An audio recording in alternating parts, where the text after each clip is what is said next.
Good afternoon and welcome to Icu Tv Lunch News. We take a look at the stories making headlines. HH warns against corruption in mining licenses. Ministry of Health funds Orthopedic Week at Ndola Teaching Hospital. Finance Minister urges 24-hour trading at Luse. International news. Poland downs Russian drones in unprecedented airspace violation. In sports news, Zambia under-17 arrives in Harare ahead of COSAFA title defense.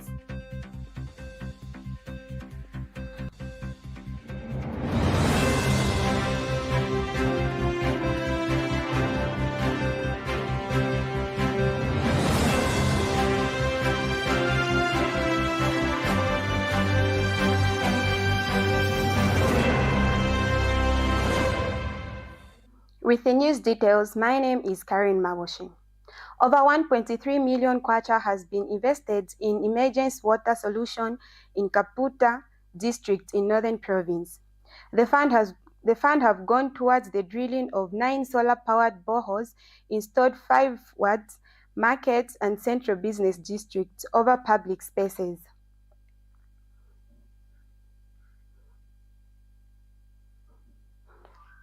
The 3 of the boreholes have been financed under the 2024 to 2025 Constituency Development Fund, while 6 were supported through the World Bank. Kaputa Member of Parliament Elvis Nkandu, who commissioned the project, says the emergency drilling was carried out following the breakdown of the Chambeshi Water Sewage Company pump station, which supplies water about 5 wards in the row. Finance and National Planning Minister Dr. Stumbeko Musokotwane has urged Security Exchange to consider extending its trading hours to a 24-hour schedule, with government's ambition of developing a 24-hour economy. Speaking at the capital market pre-budget meeting in Lusaka, Dr. Musokotwane Zambia's investment climate remains strong and called on both local and international investors to explore opportunities in infrastructure, energy and industrial development through the public-private partnership model. He further assured investors of government's commitments, noting that the capital minister plan provides policy direction to accelerate projects delivery while protecting returns. The Ministry of Health has released 1.2 million kwacha to support orthopedic surgeries at Ndola Teaching Hospital.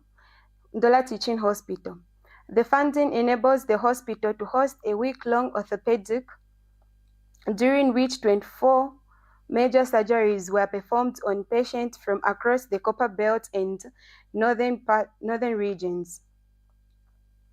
The Permanent Secretary for Technical Services, Dr. Kenneth Lishipi, who toured ongoing infrastructure projects at the hospital, also visited patients recovering from the ongoing procedures.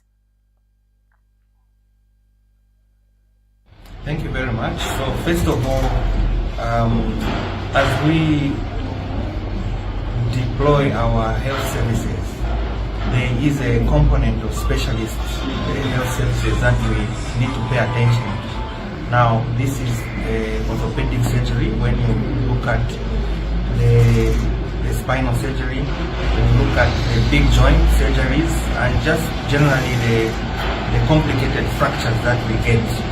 So some of them need a lot of specialized implants to be put into the patient so that you can re-establish the reunion and re-establish mobility. So the whole idea why we do this thing is to ensure that we restore function as much as possible to prevent disability from occurring from whatever is causing that problem. So one of the things that we've noticed is that the availability of implants was a problem. So we have the orthopedic surgeons who have been trained and are able to carry out these procedures in country. And when you look at treatment abroad, one of the things we send patients for is total hip replacement, knee replacements and spinal surgeries. So if we are able to localize these specialized functions within the country, then that budget that we use for treatment abroad, we can turn it around and we start calling it supposed to localized specialized treatment. And that's what we did in this case around. We got 1.2 million kwacha and sent it to this hospital so that they can procure the implants they require. It's not just a way of procuring implants blindly. You need to have the patient. There's a process that you go through. You measure what kind of implant will suit this patient and you buy that particular one. Otherwise you'll be making mistakes and probably throwing out or not using the implant. So the team here is trained to do that, and they then did a targeted procurement and selected the 27 patients that were done last week. So they still have a little bit more money that is left, so they are going to procure the next and see how we can also benefit the next set of patients.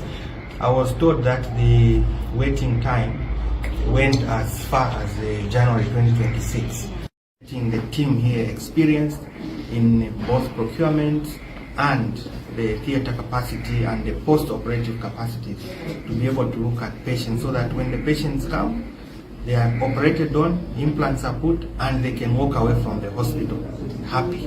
And all of us are going to be happy with this intervention. So basically, this is what we are doing as a ministry, working with big hospitals like Ndola Teaching, University Teaching Hospital in Osaka, the one in Livingstone, and the others, Kitwe and Chipata, those, so that we improve the specialist treatment here in Zambia.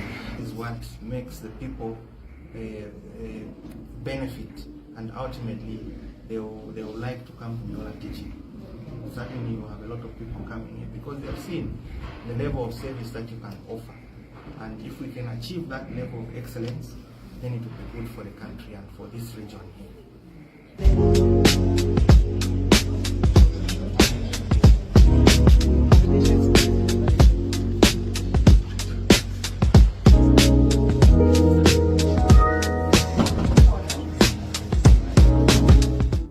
The Specialized Camp is part of the ongoing program aimed at reducing waiting lists and the expanding access to orthopedic treatment in hospitals across the country, including Lusaka, Livingstone, Kitwe, and Chipata.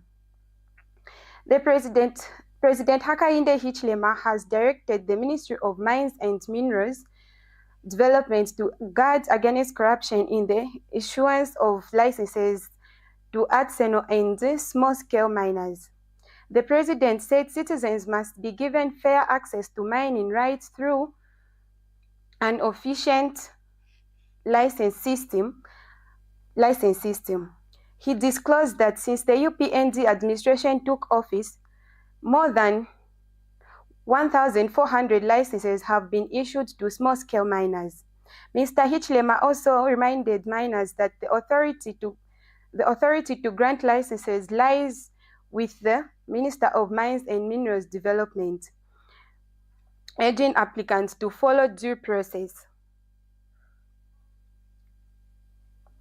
He emphasized that government is prioritizing the legalization of artisanal and small-scale mining to boost the sector's contribution to the economy and improve the livelihood of miners. We now take a break. Coming up in international and sports news. Poland downs Russian drones in unprecedented airspace violation. Zambia under-17 arrives in Harare ahead of the COSAFA title defense.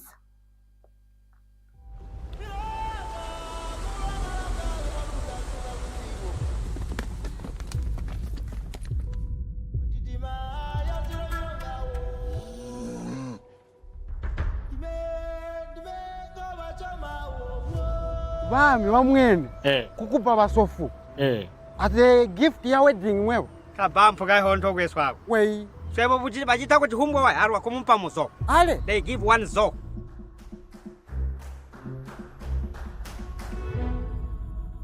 basa sunu tusegelela akupobola nguzu ya mwanesu musanko yulage mwana mukyedde.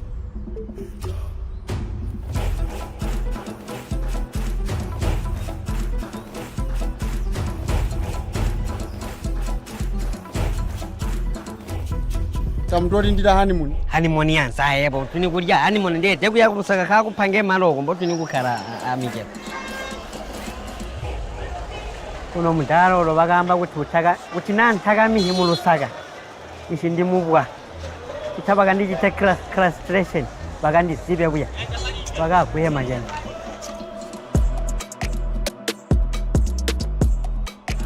Iwe. Amanyiri munganda mwana umpira mafi ya ng'ombe apa peni. Nada ng'ombe muno.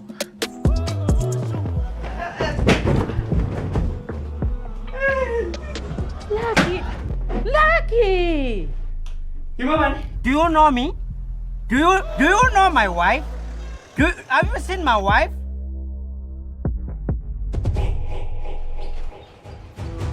Chiriku.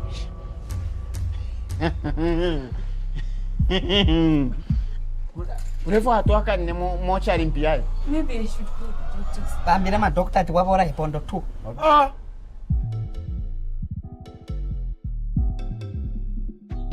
Chikaringa byani bantu nawe chakaringa byani ko.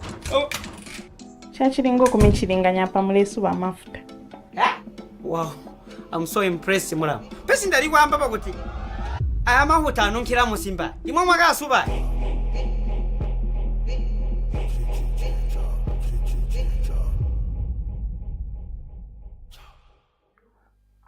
Thank you for staying with us. International news. Kenyans are reeling in shock following the killing of senior lawyer Matthew Kailombombu, drive-by shooting in Nairobi. The prominent lawyer, who once headed the political party's dispute tribunal, was attacked while driving home along the Langata-Magadi Road. A motorcycle carrying gunmen is said to have pulled up beside his car before opening fire. Witnesses reported hearing several rounds as the attackers fled the scene. The motive behind the shooting remains unknown, but the incident bears similarities to the earlier assassination of a lawmaker this year. Authorities have launched investigations, while the Law Society of Kenya has described the killing as a grave attack on the legal profession and the wider justice system. The incident has sparked fresh concerns over security, with many Kenyans calling for swift action to address rising cases of high-profile killings. Poland's armed forces have confirmed that the country's airspace was repeatedly breached by drone-type objects during the Russians' latest wave of strikes on western Ukraine.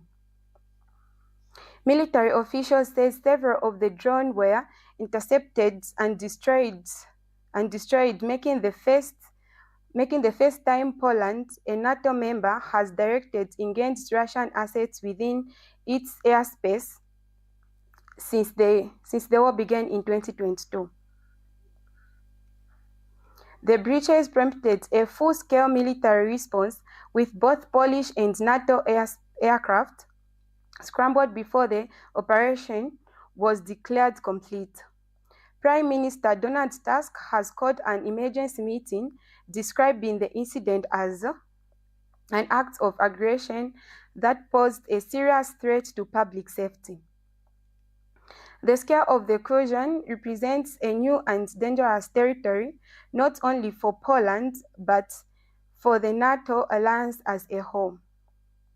The drones were part of Russia's latest major aerial assault on Ukraine.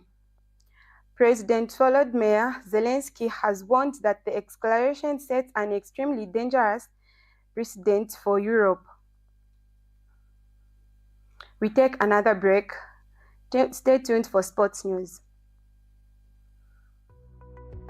The Information and Communications University is driving the thrill for the nation in research and development.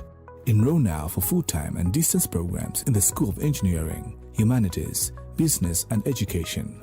To apply, visit our website at www.icuzambia.net or call us on +260 211 221 662 or 0966 342 359. Sponsorship is available. Enroll now.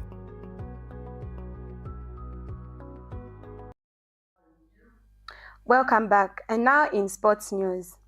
The Zambian under-17 national football team has arrived in Harare, Zimbabwe, ahead of the COSAFA Under-17 Championship, where they will be seeking to defend their title. The 4-team champions touched down yesterday after a 45-minute flight from Lusaka and will be led by veteran coach Chris Kaunda. Kaunda, who previously guided the under-17 side at the 2025 AFCON, takes charge in the absence of the heads Lan Bakala and assistant coach Emmanuel Siwale, who are tied up with club commitments. He will be assisted by Clive Hatchlensa, Francis Kombe and Douglas Mwamba as the young Chipolopolo prepares for a tough Group B campaign against South Africa and Madagascar. Zambia will open their title defense against South Africa on Friday, September 12, at Ngoni Mouse Stadium, before facing Malawi on Saturday, September 14, at Hart Stadium. They will wrap up their group fixtures against Madagascar on Tuesday, September 16. The top 4 teams in the tournament will qualify for the 2025 Under-17 Africa Cup of the Nations. The Zambia squad features a mix of talent drawn from academies and clubs across the country. Building Atletico Lusaka, Kafue Quartet, and Samuel FC, and Young across. Among them are strikers Kelvin Chipelu of Forest Rangers, Mambwe Kalusa of Atletico Lusaka, and Joseph Zulu of Nangweshi Pirates. With a rich history in youth football and the added motivation of defending their crown, the young Chipolopolo will be looking to make a strong statement as they kick off their campaign. The Zambia Badminton Association has wrapped up the Midlands Open Championship with standout performances from Kalombo Mlenga and Anman Badwaj, who emerged with a standout performance from Kalombo Mlenga and Badwaj, who emerged as the tournament's overall winners. Mlenga partnered with Chongo Mlenga to secure the men's doubles crown, while Badwaj joined forces with Mary Chilembo to claim the women's doubles title. The two also paired up in the mixed doubles, where they will showcase remarkable teamwork to win both sets and complete their clean sweep for the championship.